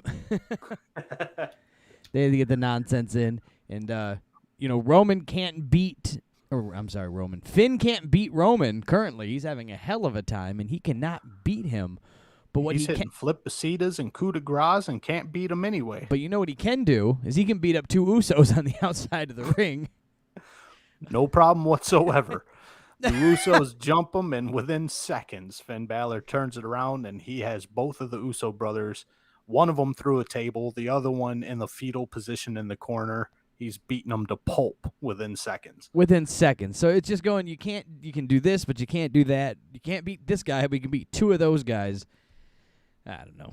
So where are we at in this match here now? We got to be wrapping up towards this. The ending is all we're here to talk about. Oh, yes, the ending. The death, whatever you want to call this thing. So after both Usos are completely incapacitated, Roman Reigns, out of nowhere, from the blind side of the camera, spears Finn Balor through the barricade, and Finn Balor is out. Roman Reigns is out. But you do catch a glimpse of Finn Balor crawling to get on his mark for the next spot. Needs the X marks the spot. You're going to be an actor. You're going to move to Hollywood. You got to hit your spots. This is a live play, people. And so Balor was about 10 feet off of his mark. So even though he was through the barricade and halfway in the crowd at this point, he had to crawl over to the mats to be about 5 feet of ring so the lights could turn red. And the heartbeat could start. The demon heartbeat can start, and then Finn can, what would you call that? Twitch, pulsate, convulse along with his heartbeat, convulse off of his heartbeat, and also be off by a beat. Timing's everything. His timing was terrible. It's a hard thing. I mean, I'm taking away. It would have been hard for anybody. The odds of anybody doing well on this would have been, slim to none. So it happened. They tried it, and I hope that's where they leave it. But they had this music kick on. This was essentially the Hulk up of Finn, right? He comes through. He's boom, boom, boom, and then the music kicks up a little bit, and he jumps up and no-sells everything. Here we go. Finn's ready to kill. He gets him in the ring. He does his thing. He's setting him up for the coup de grace. The final one here in the red lights. It looks like they're under a Kenny Rogers roaster lamp, and they are ready to jump. And what happens? Dink! Dink. 162-pound Finn Balor broke the top rope. My God, Brian, I have to reiterate this thing. So the demon's heartbeat wakes Finn back up. Finn, who is just completely ran over through a barricade, dead to the world, is now, he has regained his health. His health points are over 100% right now. Yeah. Chairs to Roman, drop kicking Roman through a table. He is back. He is 100% healthy. Nothing's hurting him. He's hulking up 100%. He, for some reason, like I said, 162 pounds, soaking wet, breaks the top rope. Finn Balor falls in the ring, and that's it. The music stops. The lights come on. Lights come back on, and he's dead again. All it takes is one fell. spear. He fell down. He falls. He fell 4 feet. He fell, and times are tough, and he had a compromised immune system, and things fell down. And, but then what happens is that the lights came back on, so that was Roman Reigns' re-Hulk up, and he felt better now after he got beat up. That's right. So he stood up. The red lights went out. That gave him his power, so then now, it's a whole, like, Superman, the sun, helps the... keep the Krypton and everything going there, but and then Roman Reigns hits him with one spear, and the match is over. Yeah, I don't know if Roman Reigns is like part dolphin or something where he can't see red light. So when the white light comes back on, right back, Superman action. Where was I? Oh, we were doing this. I didn't know where I was in the red light. 4-foot fall kills Finn Balor. Roman Reigns hulks up, hits one spear, and it's a wrap. It's a wrap. And that was it. No afterbirth, no nothing, no Brock Lesnar, no challenge, no nothing. Just it was the end of the quote pay-per-view, whatever we want to call it these days, special event. And the only afterbirth we can throw on this, because WWE didn't provide one, so we'll have to provide one. The next day, a fan video made its way around the internet of a wide shot of the entire ring and Finn Balor setting up for his coup de grace. And you literally see a cameraman climb up on the apron, slice the rope with a knife, and pop right back down into his spot holding his camera. And it'd be interesting to see what WWE does with that. I think they should write that in. That should be a bad guy cameraman. It should be a bad guy, or it should have been somebody. It was somebody paid him to do it. It was, there's backdoor dealings, and they could work it in if they're smart, but they're going to ignore it 100%. They are going to ignore that. And that's just what bothers me. Lazy booking, to use the phrase once again. Use some sort of release, some sort of remote mechanism. It's 2021, for Christ's sakes. Everybody in the world has an HD camera in their pocket nowadays. Yeah. You used to be able to stop people from sneaking in cameras for the most part, right? These things couldn't happen. It was very hard, but now everybody walks in with, professional, they could, a TV studio in their pocket. Yeah. At least 1080p high def video camera in their pocket. So if you're just going to have a cameraman climb up on the apron and slice the rope with a knife, somebody in that crowd has that video. So it was lazy on WWE's part to do that, and they're just going to sweep it under the rug. 100. Now, before we wrap this thing up, go back several episodes. Check it out in the archives on YouTube. Check it out in the archives on Spotify, iTunes, anchor.fm/thekayfabesmark.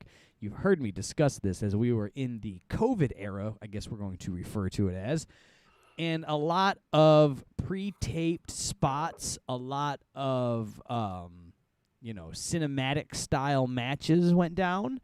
And I had a great fear that when they went back to live TV, they were going to keep trying this stuff. And it was going to fail like a fart in church.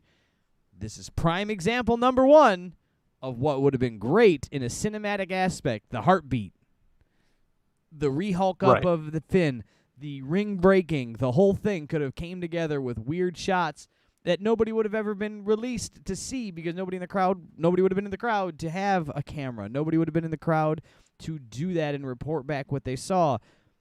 This would have been a great cinematic moment for wrestling, or for this match.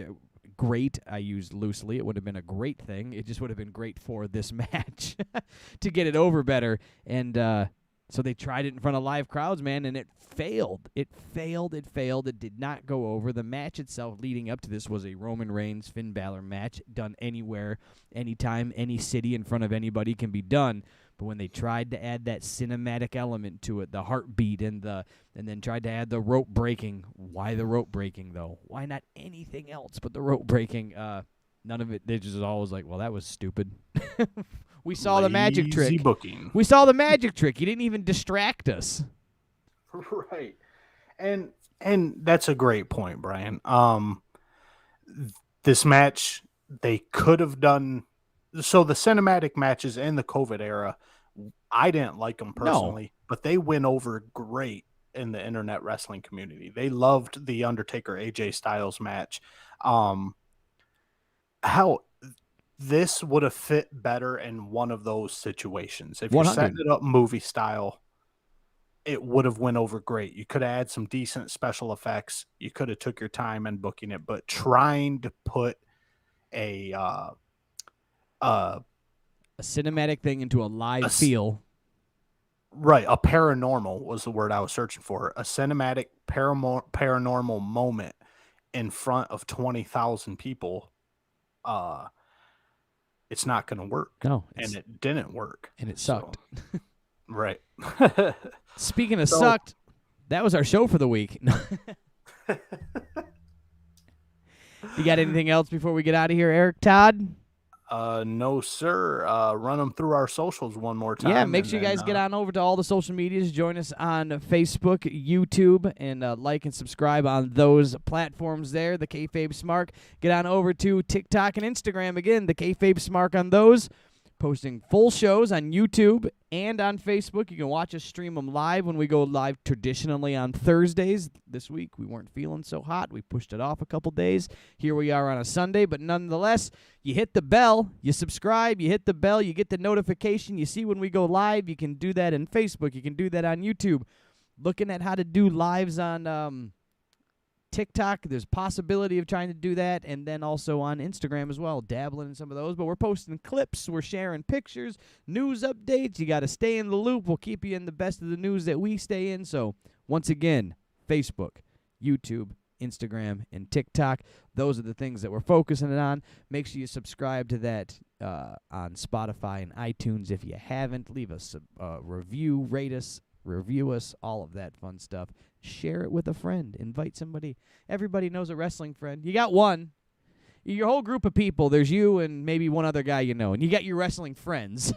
You might have your friends you hang out with, and then you got your wrestling friends. Send it to a wrestling friend. Everybody's got a group text message going around of a wrestling friend. Share the feed. Share the love. Let's talk pro wrestling. Eric, what do you have for us? Nothing else from me. You hit all the socials in a circle. From my fat girl Stella the Pitbull over here on my right, and from me and from Mr. Brian Rampa, hooty hoo, we out the gates.